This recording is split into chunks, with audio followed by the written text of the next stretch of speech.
오늘의 말씀의 제목은 이런 교회라면. 여러분이 교회를 선택할 때 무엇을 기준으로 하십니까? 학교가 튼튼해야 아이를 교육을 시킬 수 있다. 여러 가지 교회를 선택하는 기준이 있습니다. 그러면 우리 양변교회는 그런 기준에 합당한가요? 아멘이 한 사람밖에 없네. 우리는 교회를 어떤 교회를 선택할 것인가? 참 교회를 선택하는 것이 중요하지요. 아무 교회나 나가면 안 돼요. 어떤 사람을 보면은 어디 이사 갈 때 아무 교회나 나가면 되지. 그거 아니에요. 정말로 교회는 선택을 잘해야 돼. 교회를 잘못 선택하면요, 이단 교회를 선택했다가 참 고생하는 분 많아요. 오전에 누구라고 말씀드리진 않지만은 지금 일부에 오시는 분들 참 이단 교회에서 고생한 분들이 있어요. 목사님 교회니까 너무 좋아요. 너무 말씀이 이런 건 줄 알았어요. 내가 그런데 안 빠졌을 것인데. 그런 분들이 너무 많아요. 이단 교회에 빠지면요, 사람이 이 물질적으로도 손해보고 시간적으로도 보내고 정신적으로 너무 피폐해져. 너무 피폐해져. 자유를 주지 못해. 이단 교회의 특징은요, 처음에는 잘 해주는 것 같아요. 처음에는 자기가 원하는 걸 다 해주는 것 같지만 나중에 다 올라가면서 다 빨아먹고 물질도 빨아먹고 시간도 빨아먹고 정신적으로 피폐해져가지고 내가 교주한테 쏘가서 낭비한 시간, 얼마나 귀한 시간, 청춘도 바쳐. 아주 이상한 이단인데 아직도 그 가운데 자녀들이 거기서 벗어나지 못하고 부모를 원수처럼 취급한다는 거예요. 얼마나 안타까운지 모릅니다. 사람을 교주로 하고 이렇게 하면은 정말로 저주를 받는 것이죠. 참된 교회는 우리로 하여금 자유를 주는 거죠. 그리스도께서 우리 심다니엘 선교사님이 맨날 자유 이야기 하잖아요. 수요 예배 때 안 오신 분들 잘 모르시겠지만 참된 복음은 우리에게 자유를 주는 겁니다. 자유를 주는 이 복음, 이 자유를 주는 이 복음이 선포되어지는 이 교회를 선택을 해야 되는데, 또 한편으로는요, 세상에는 또 완전한 교회도 없어. 어떤 사람은 너무 교회를 찾다가 까다롭게 피우다가 완전한 교회가 어디 있느냐 이렇게 저렇게 찾는데, 그것도 안 돼. 그래서 어떤 유명한 목사님에게 물었다는 것이죠. 선생님, 목사님, 내가 정말로 제대로 된 게 완전한 교회를 찾아서 그 교회 다니고 싶은데 그 교회 좀 소개해달라고요. 그렇게 이야기를 하더래요. 그래서 그 목사님이 뭐라고 답했는지 아세요? 네?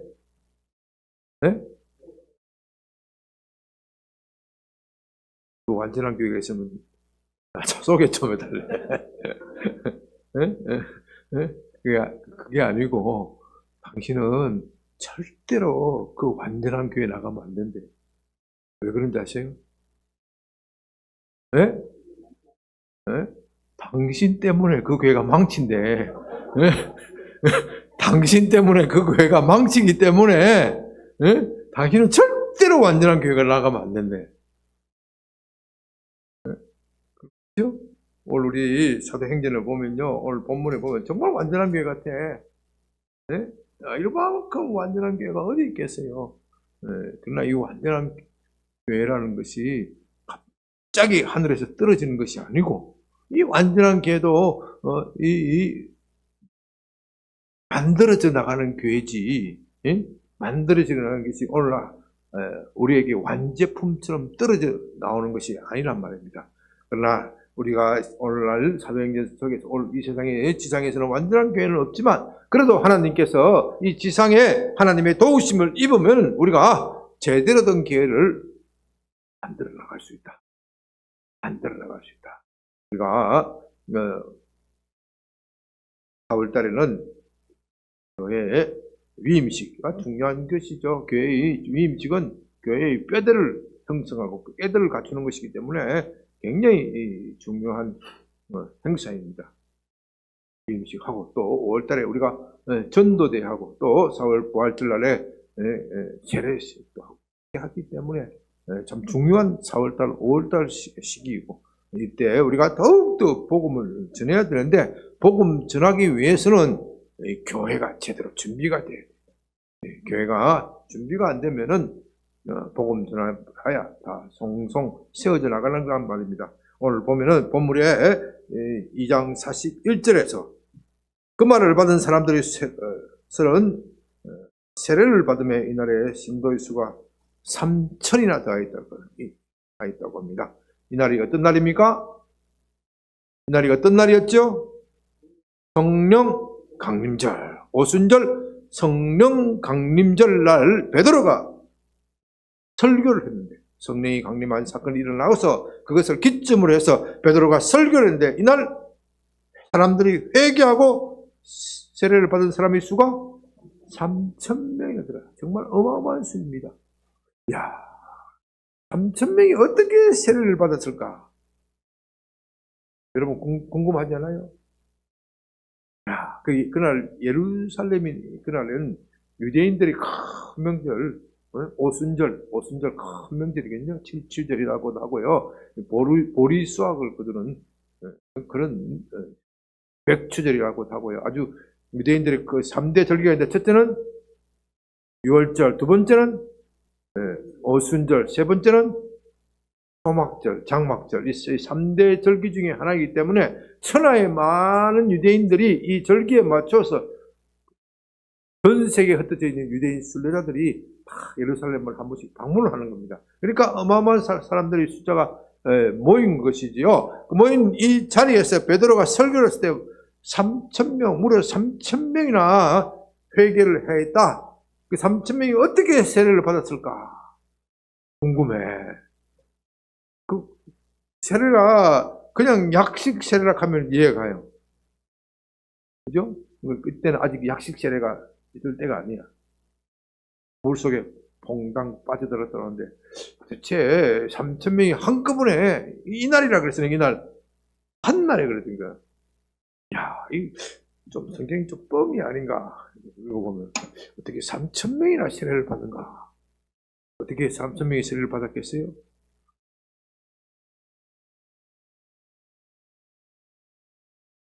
이 미스터리가 고고학에 의해서 밝혀졌어요. 어떻게 밝혀졌느냐? 예루살렘에는요, 그들이 예루살렘 성전에 가서 하나님께 예배 드리기 위해서 정결례를 했죠. 정결례. 그 정결례를 행하는 목욕탕이 100개가 넘었대요. 이야, 그게 최근 고고학에서 밝혀진 거예요. 100개가 넘었대. 여러분 사진이 있으면 그거 한번 보면 좋겠는데 엄청나게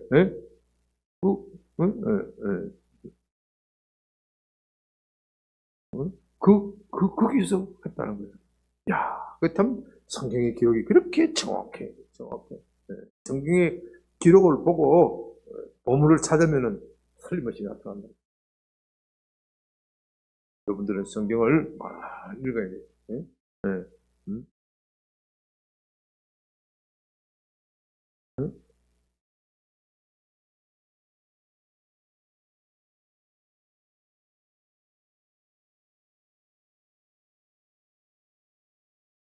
이거는 큰 목욕탕이고 일반인들이 사용할 수 있는 그런 목욕탕이 아주 100개 이상이 되었다. 고고학적으로 발굴되었다 합니다. 그 정도 하시면 되고요. 자, 이렇게 해서 3,000명이 회심을 하였는데 이 3,000명이 회심한 사람을 교회에서 관리를 해야 돼. 관리를 해야 돼.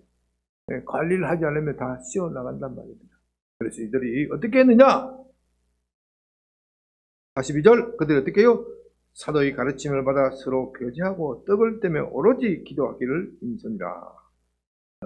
사도들이 가르침을 받아 서로 교제하고 떡을 떼며 오로지 기도하기를 힘쓰니라. 교회가 제대로 된 교회라면 이 세 가지가 있어야 돼요. 첫째는 뭐예요? 첫째는 가르침. 교회는 하나님의 말씀이 가르치지, 말씀이 선포되어지고 가르쳐져야죠. 교회는 하나님의 말씀이 가르쳐지고, 두 번째는 교제하고, 떡을 떼고, 떡을 떼며 교제한다. 교제를 말하는 교제. 그 다음에 세 번째, 기도. 첫째는 말씀, 두 번째는 교제, 세 번째는 기도. 교회가 이 세 가지가 제대로 돼야 돼요. 교회의 모든 조직은 이 세 가지를 위하여 있는 세 가지를. 다른 여러 가지 또 나눌 수도 있고, 봉사도 있고, 뭐든 할 수도 있지만, 이 세 가지가 가장 기본이, 세 가지가 가장 기본이, 이 기본이 잘 되어야 교회가 부흥하고 발전하는 겁니다. 예루살렘 교회가 3,000명이 모였는데, 3,000명이 모여서 이날 세례받고 흩어졌다면은, 그것으로 끝났다면은, 복음이 지금 우리에게까지 전파되겠어요? 전파될 수가 없어요.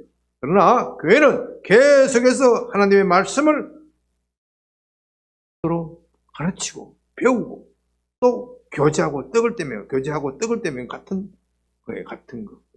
어떤 이런 교회라면 가겠다 하는 조건 중에 밥 주는 교회, 밥 주는 교회, 그거 중요한 거예요. 중요해요. 그 다음에 기도예요. 이 세 가지가 반드시 있어요. 세 가지가 있을 때 43절 어떤 일이 일어났습니까? 43절 사람마다 두려워하는데 사도들로 말미암아 기사와 표적이 많이 나타나니, 교회가 이 세 가지 기본에 충실하면은 하나님의 능력이 나타나는 거예요. 하나님의 능력이 나타나는 거예요. 아니, 이 순서가 지금은 이 사도들이 이 세 가지를 먼저 하고 하나님의 능력이 나타났다고 하는데, 사실은 하나님의 능력이 나타나면 먼저지요. 오순절 하나님께서 강권적인 역사로 성령 강림의 역사를 보여주신 결과 교회가 탄생을 해서 그들이 첫째는 가르침을 받고, 두 번째는 교제하고, 세 번째는 기도하고 하는 공동체가 되니까 또 어때요? 하나님께서 더 큰 능력을 부어주시는 거예요. 이 교회는 하늘과 땅이 합쳐지는 곳이에요. 하늘과 땅이 합쳐지는 곳이에요. 하늘에 계신 하나님의 뜻이 이 땅에 이루어지는 장소가 교회여야 됩니다.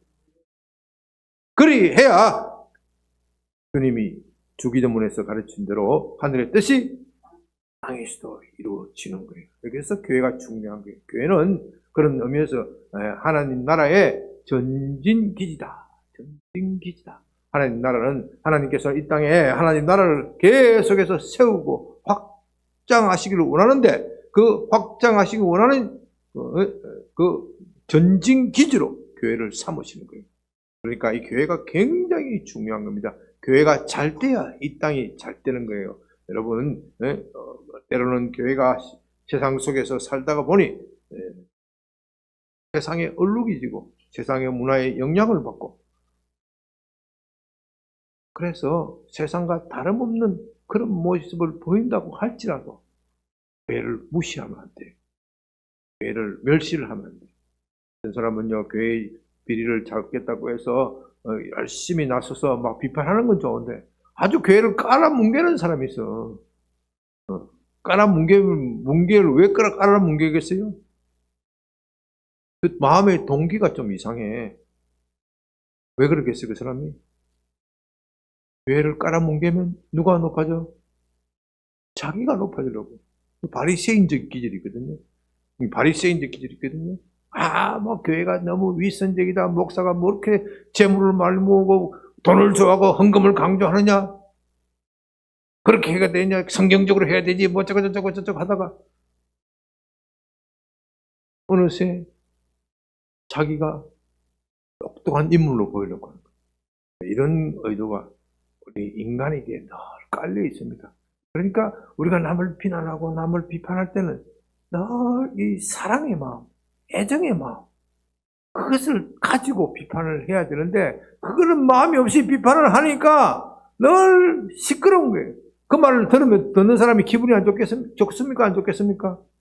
안 좋아요. 안 좋으니까 니는 얼마나 잘났느냐. 니네가 잘났으면 얼마나 잘났느냐 하는 식으로 서로 비판하고 비판하다 보니 교회가 더욱더 메말라지고 그런 거예요. 아직까지 우리 교회는 뭐 그런 상황은 없습니다만 옆에 큰 교회에서 그런 일을 겪었잖아요. 교회를 정화하겠다, 깨끗하게 하겠다고 뭐 이렇게 맞서고 뭐 이러면은 결국 많은 사람들이 상처를 입고 교회를 떠나고 교회가 왜 저러냐. 제가 이렇게 말씀드린 것은 교회의 비리나 잘못에 대해서 눈을 감아라 그런 뜻은 아닙니다. 분명히 이야기를 해야 되죠. 분명히 이야기를 해야 되는데 그러나 사랑과 애정의 마음을 가지고 해야 돼요. 그렇지 않으면은 우리가 남을 비판하는 그 비판으로 자기가 비판당하게 되어 있어요. 무엇보다도 교회를 소중하게 여겨야 돼요. 교회를 소중하게 돼요. 여러분 이 땅에 희망이 어디 있습니까? 이 땅에 희망이 없어요. 이 땅 사람들은요 돈에 눈이 멀었고 인기에 눈이 멀었고 세상의 부귀영화에 눈이 멀었어요. 제가 한번 이 세상에 돌아가는 일을 좀 비판을 했더니 예를 들자면 한강 작가에 대해서 좀 뭐라고 이런 비윤리적인 글이 세계 노벨상 받는 게 좀 문제가 있지 않냐고 했더니 목사가 뭔 그런 잔소리 하느냐고 댓글에 그렇게 깔더라고요. 목사가 목사 할 일을 하지 뭘 그렇게 잘난 척 하냐고. 아니 목사가 그걸 까는 게 목사지. 세상이 잘못돼 가는 거. 세상은 대한민국 사람이 노벨 평화상을 받고 노벨 과학상을 받고 노벨 문학상을 받고 온갖 상 K방산이 비판했더니 그것도 또 뭐라 하더라고요. K방산 대한민국이 살인무기 팔아먹고 부자 됐다 소리 들으면 문제가 있잖아요. 맨날 우리가 못 살 때 그렇게 비난해놔놓고 말이지. 우리가 좀 잘 살고 말이지. K방산이 잘 나간다고 해서 그 문제 없다 그렇게 말하면 목사도 아니지. 물론 우리나라 국방력이 아직도 중국이나 러시아 이런 나라들과 함께 거기서 또 북한을 견제하면서 자주 독립을 지켜나가야 되기 때문에 방산체제 계속 발전시키고 해야 되는 걸 맞지만은 또 한편으로는 그것만 가지고 안 된단 말입니다. 그것만 가지고 대한민국이 배불리면은 뭐가 되겠어요? 근데 이 세상 사람들은 그런 데 대한 감각이 없어. 그런 데 대한 감각이 없으니까 그냥 무슨 작품을 써서라도 노벨 문학상을 받으면 된다. 무슨 수를 써서라도 대한민국이 돈 많이 벌면 된다. 무슨 살인 무기를 팔았더라도 돈 많이 벌면 된다. 이게 세상 사람들의 생각이라고. 이 세상 사람들의 생각이 지금 당장은 맞는지는 모르지만은 우리의 후손들, 우리의 자식들에게 무슨 영향을 미치겠느냐 이 말이죠. 한강시 같은 그런 작품이 채식주의자와 같은 그런 작품들이 계속해서 칭송받으면 어떻게 되겠느냐. 누가 붙어 먹었어요? 붙어 먹었다 해야 참 이상하지만 누가 붙어 먹었어요? 처제하고 누가?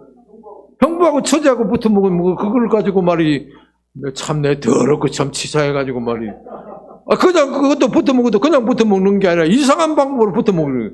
그걸 미워하고 그리면 그걸 문학이라는 거는요 윤리성이 있어야 돼. 도덕성이 없으면 안 돼. 오늘날 이 문학의 윤리성을 자꾸 사람들이 무시하는데 아니 이 문학이 얼마나 음악과 예술이 얼마나 우리의 의식에 큰 영향을 미칩니까? 그렇죠?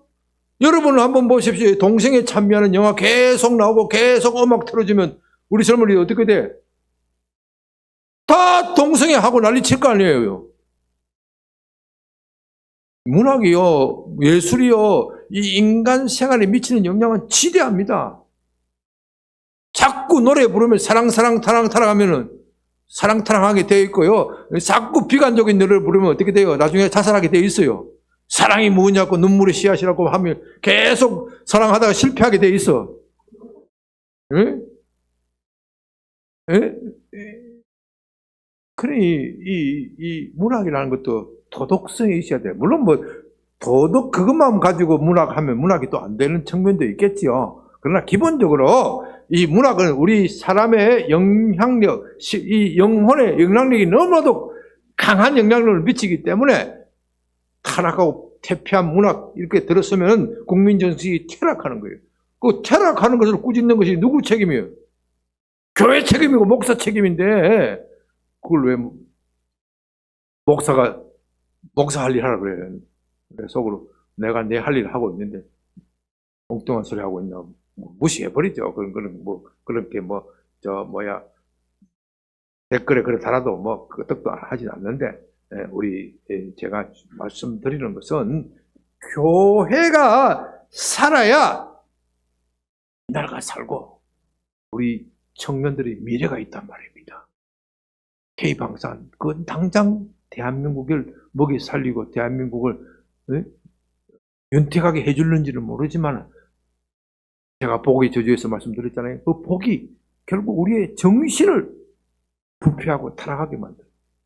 정신을 부패하고 타락하게 만들면은 그 타락함 때문에 결국 스스로 망치가 돼요. 로마가 왜 망했습니까? 천년의 제국 로마가 왜 망했습니까? 외부의 침략을 받아서 망한 것이 아니에요. 물론 게르만족의 침략 이렇게 설명을 하지만 내부적으로 도덕적으로 부패하니까 역사학자들이 분석을 했는데 왜 로마가 망했느냐?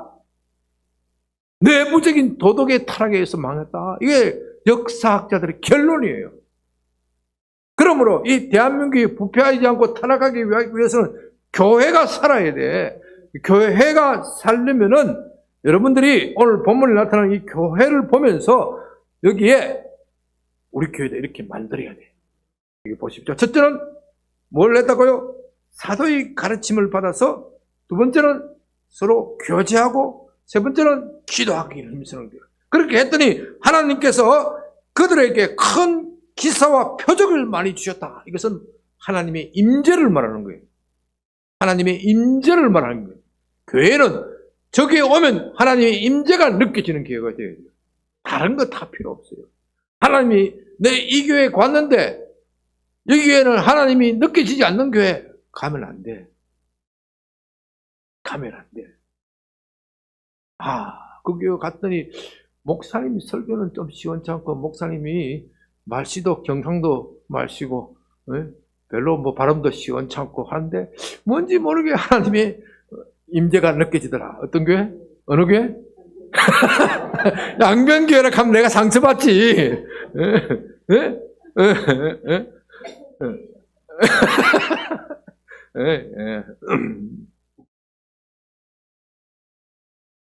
그래서 이 교회에 오면은 하나님의 임재가 느껴져야 돼요. 교회가 크고 작은 게 문제가 아니에요. 교회가 크고 작은 게 문제가 아니고 그 교회에 가니까 정말로 기도가 잘 되더라. 그 교회 가니까 뭔가 하나님이 계신 것 같고 내 기도하면 딱 들어주실 것 같은 느낌이 든다. 교회에 오면 이 느낌이 들어야 돼. 이 느낌이 들어야 돼. 네, 교회는 첫째 하나님의 임재가 있어야 돼요. 제가요 고등학교 때 신앙생활을 할 때 고등학생들이 대학교 입시 공부를 하는데 그때는 학원을 부자들 다니고 학원을 잘 못 나가고 공부하잖아요. 공부하면 저 집 옆에 가면 소림사라는 절이 있었어요. 소림사 절 안에 그 독서실이 있어요. 독서실. 집에 공부방이 없기 때문에 거의 집에 가깝기 때문에 그 독서실을 가서 공부를 했대요. 절에 붙어 있는 독서실이 있어요.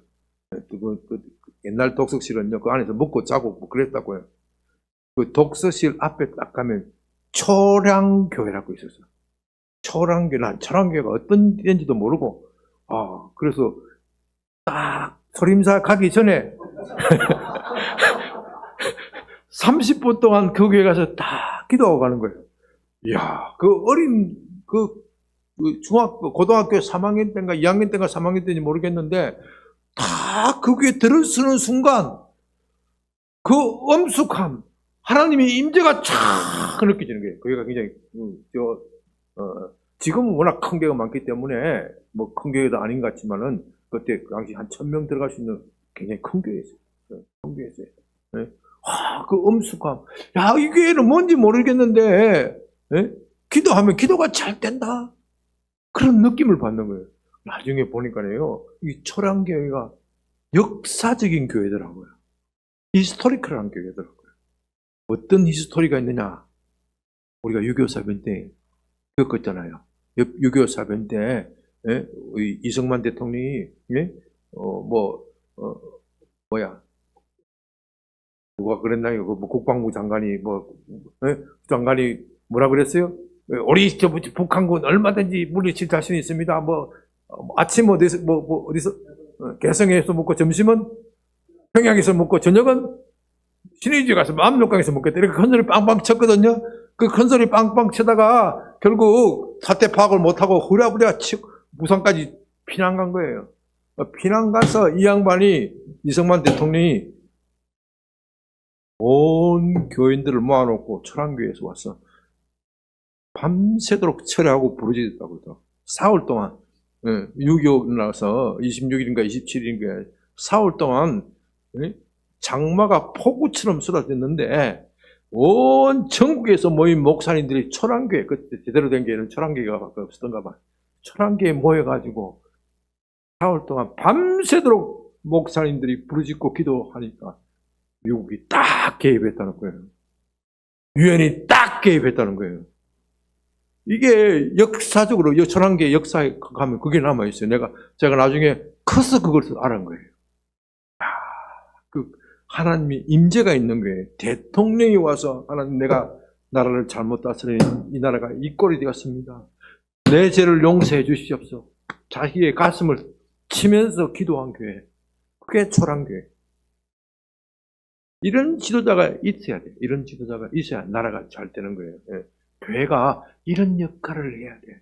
교회가 세상 잘 되는 걸 보면서 이렇게 하면 나라가 계속 경제 발전이 부흥하고 발전, 그렇게 하면 안 돼. 한강시 같은 작가가 계속 나오면은 대한민국 문학이 세계적인 문학의 수준에 올라갈 것이다. 오징어 게임이 잘 되면 오징어가 뭐냐. 그것도 참 비참하잖아. 네, 참. 무슨 그런 영화가 하는 건지 참. 그런 영화 말고 옛날에 10개라든지 또 뭐예요? 좋은 영화 배너. 이런 영화 좀 못 찍어? 얼마나 도덕적이고, 그거 보면 얼마나 감동을 받고 말이지. 정말 예수 믿어야 되겠다. 배너 한번 보세요. 그거 보고 나면 예수 전도 안 해도, 내가 예수 믿어야 되겠다. 그렇게 생각하고 나오잖아요. 쉽게. 굳이 전도 안 해도, 역시 하나님이 살아계신갑다. 사람들이 그 감동을 받고 나오잖아요. 내가 겉으로 살면 안 되지. 내 인생을 겉으로 살면 안 되지. 이런 감동을 받고 나온단 말입니다. 이런 문학작품이 많이 나와야 되지. 오징어 게임같이 그런 문학작품이 나오면 대한민국이 그런 지저분한 나라가 된단 말이죠. 또 이것도 유튜브에 가면 또 호되게 욕먹을지 몰라. 응? 그러려면은 교회에 하나님의 임재가 있어야 돼요. 임재가 있을 결과 그들이 어떻게 해요? 43절 하나님이 임재가 있으니까 어떻게 해요? 사람마다 두려워하는데. 사람마다 두려워하는데. 두려움은 두 가지가 있는 거예요. 두려움은 두 가지가 있는데 두려움은 공포스러운 두려움이 있어. 이 공포스러운 두려움이 아니야. 두려움이 공포스러운 두려움이 아니고 경건한 두려움이에요. 경건한 두려움. 경건한 두려움이 있어야 도덕과 질서가 쓰는 거예요. 대한민국이 정말 지금까지 피눈물 난 노력해서 좋은 나라가 되었는데 지금 도덕이 무너지니까 망하는 거예요. 도덕이 무너지니까 이 나라에 질서가 없는 거예요. 도덕이 무너지니까 정치인들이 예사로 거짓말하고 예사로 거짓말하는 사람이 대통령 되겠다고 저렇게 악을 쓰고, 내가 누구라고 말은 안 하겠습니다. 시험 당하는 사람이 있으니까. 여러분 각자가 생각을 해봐요. 도덕이 무너졌어, 도덕이. 도덕이 무너져서 저 사람 능력만 있으면 돼. 능력만 있으면. 그러면 안 돼. 우리 조금 못 살아도 내가 정직하게 돼야 되겠다. 우리 국민들이 정직하게 살아야 되겠다. 이 말을 해줄 수 있는 데가, 유일한 데가 교회란 말입니다. 유일한 데가 교회라. 다른 데서는 그런 소리 못 들어요. 목사가 그 소리 했다고 해서 목사냐 그거야 하면 되나? 뭐 그 사람들한테 내가 기대도 안 하지만은 우리가 정신을 바짝 차려야 돼요. 그럴 때 어떤 일이 나타나냐? 44절, 정말 기가 막힌 역사가 일어났죠. 믿는 사람이 다 함께해서 모든 물건을 서로 통용하고 또 재산과 소유를 팔아 각 사람의 필요를 따라 나누어주며 날마다 마음을 같이하여 성전에 모이기를 힘쓰고 집에서 떡을 떼며 기쁨과 순진한 마음으로 음식을 먹고 하나님을 찬미하며 온 백성에게 칭송을 받으니 주께서 구원받는 사람을 날마다 더하게 하시리라. 제가 빨리 읽었지만요, 이런 교회라면 교회 나오고 싶은 생각이 들겠어요? 안 들겠어요? 여러분들은 이런 교회 있으면 가고 싶어요? 안 가고 싶어요? 가고 싶죠. 네? 네, 가고 싶죠. 이런 교회 왔잖아. 아멘! 이런 교회 왔잖아. 여러분, 우리 양변교회가 이런 교회가 돼야 돼요. 이런 교회가 되려면은 그런 교회가 아직도 멀었죠. 아직도 갈 길은 멀어요. 첫째는 이런 교회가 되려면은 첫째는 말씀이 바로 서야 돼요. 말씀이 바로 서는 것은 제 책임이 크죠. 여러분들은 또 말씀을 바로 받아야 돼요. 요즘 유튜브에 이상한 말씀을 가지고 하는 것 너무 그런 데 빠지면 안 돼. 너무 그런 데 빠지지 말고 말씀을 바로 가르치고. 그래서 요즘 우리 교회 카톡에서 성경 통독하는 거 얼마나 좋아요. 이처럼 말씀을 계속해서 받아야 되고, 두 번째는 교제가 있어야 돼. 교제가. 요즘은 교제가 없는 사회가 돼요. 교제가 없어요. 특히 코로나를 거치면서 교제가 끊어져 버렸어. 옆에 사람이 죽고 나가도 몰라. 성도들은 그러면 안 돼. 그래서 참 우리 교회는 다른 걸 몰라도 뭔 준다? 밥은 준다. 다른 건 몰라도 밥은 준다. 주일만 주는 것도 아니고 수요일도 빨리 오면 먹을 수 있다. 토요일도 아침 기도 끝나면 밥 먹는다. 이 밥 먹는 걸 설교 못지않게 중요시 여기고, 설교 못지않게. 그리고 또 신방, 목사와 제가 아이 컨택하고 여러분들이 삶이 어떻게 사는 거 굉장히 알아보고 또 그것을 가지고 기도하는 거 굉장히 중요한 거예요.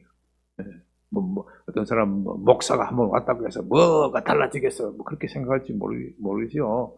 그럴 수도 있어요. 그러나 달라진다 생각하고 믿으면 달라지는 거예요. 오전에 말씀 들었죠? 만사는 뭐 하기에 달려있다? 네, 마음먹기에 달려있다. 마음먹기에 달려있다. 하나님의 말씀을 받고 이것이 하나님의 말씀이다. 목사가 주님의 사자로서 나의 집에, 나의 가정에 방문한다.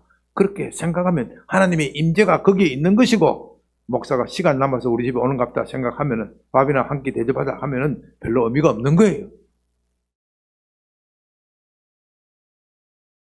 그러니까 이 교제가 중요해요.